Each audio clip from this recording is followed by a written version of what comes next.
Curious George Visits the Zoo by Margaret and H.A. Race. This is George.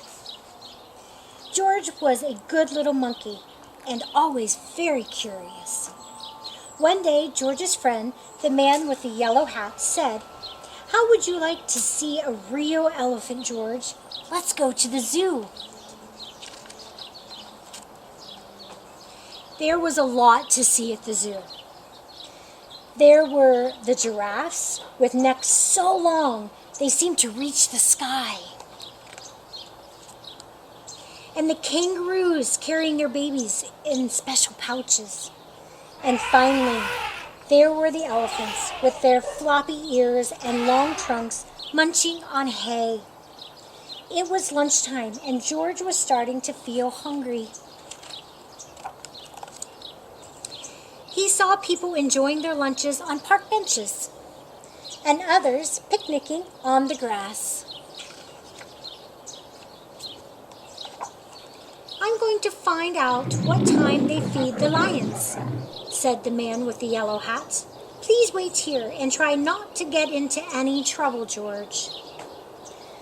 While George was waiting, he saw a zookeeper with a pail of bananas for the monkeys. The keeper put the pail down to get a drink at the water fountain. George was hungry, so he grabbed the pail and ran away with it. "Hey!" shouted the keeper. "Stop that monkey!" But George kept running. There was a crowd of people standing near the monkey house.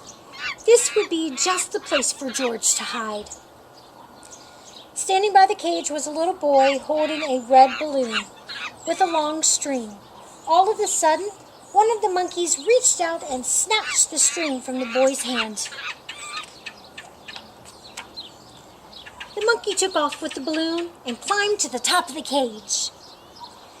But when he tried to squeeze the balloon through the bars, it was too big, and the other monkeys started to shriek and scream. The little boy started to cry. "Please, can somebody get my balloon back?" asked the mother.